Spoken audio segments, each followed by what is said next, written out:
Hello my friends, let's talk about the Boondocks, and the best guy ever, who recently made a video as part of his series that he called Mia Mathova, where he analyzes shows and produces content at a rate that can only be described as that of a machine god. When the internet says y'all motherfuckers need Talos, best guy ever is Talos.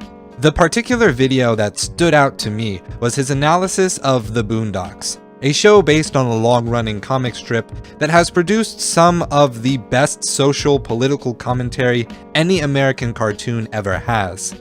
The focus of the video was, of course, on how Huey, the main character, has had an impact on the way that Best Guy Ever forms an argument and attempts to persuade his audience to seeing his own point of view. Huey's law, as he states, is persuasion through spectacle. I have to say that this law is absolutely accurate to not only how Huey operates within the show, but also how the show itself attempts to make its messages known. If you just speak the truth, people like Granddad get bored and don't listen. If you want them to listen, you need scale, drama, and special effects. You need spectacle. He pointed specifically to episode 7 of season 1, the Christmas episode, and the scene of Huey's revelation of how he would present his message of the true meaning of Christmas. And he succeeded.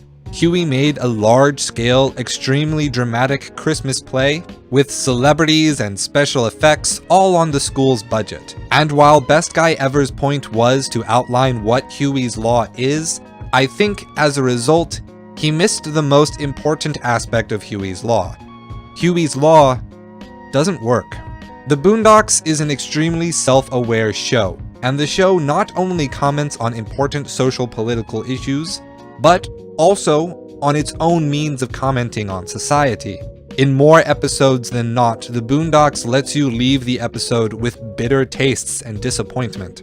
It gives endings that are real, absolute, loose ends are tied, but still completely unsatisfying, even while delivering on action-packed car chases, shootouts, and kung fu battles. First, I'll point to episode 9, season 1, where Huey imagines what the world would be like if Martin Luther King Jr. woke up from his coma and came to live with them, and returned to the public eye as a social leader in the modern day. The episode ends with a stirring speech, a social revolution, and then a reminder that it was all pretend, with a newspaper image of MLK's obituary in a small side column underneath a large headline about Oprah. The spectacle of Martin Luther King Jr. was no spectacle at all. In the Christmas episode, Huey's play doesn't end with a social revolution. In fact, no one comes to see it because Huey fired all of the other children. So, of course, none of the families saw the play. See, spectacle is all good and fun, but the true usefulness of spectacle is to reinforce what people already believe. It's an opportunity to turn the brain off, relax, and absorb the stimulation in front of them. The function of spectacle is rest for a busy mind. We go to spectacles because we know that they already have something we like, something that we already know that we care about. The parents didn't come to the school play, not because they didn't care about Huey's vision, they didn't even know Huey had a vision. What the parents cared about was their children, and spending the holidays with their families. What the parents cared about was that true meaning of Christmas that Huey didn't care about at the start of the episode. Huey's law is half right. Spectacle can lower people's fences such that you can plant the seed of an idea for them to think about later. But spectacle doesn't get people in the door. You have to have something that people already care about to draw their attention, and then they will listen to you. Best Guy Ever already has the valuable thing people care about in his videos. He has anime and video games. He has people who come to see him because they are invested in his ideas. When people come to you for those values, as they engage with your ideas, eventually they start to value you and your ideas.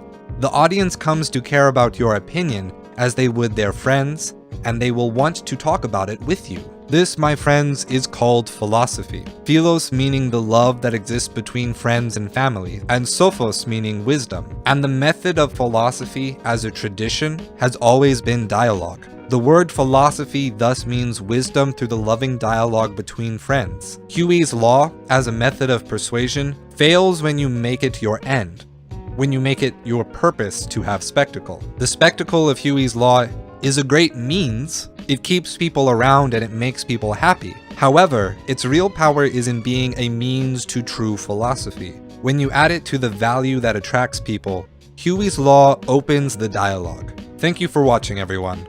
I love when the opportunity arises for me to respond to other creators that I really enjoy. Anything that turns YouTube into a more interactive medium is a good thing in my book. I ended this analysis being extremely self-aggrandizing with my own passions, but whenever that happens, I can't help but wonder if I was way off base with what the thing I was watching is trying to tell me. So, was I wrong about this? Is there something I missed about the dynamics going into Huey's law that I should have talked about? Yell at me in the comments to let me know. If I successfully spectacled you with this video, hit the subscribe button to see what else I have planned for the future. Make sure to also share the video with your friends. I don't pay anyone to advertise the channel, so the only way that we can grow is with your help. I'll see you in the next video, and as always, stay true.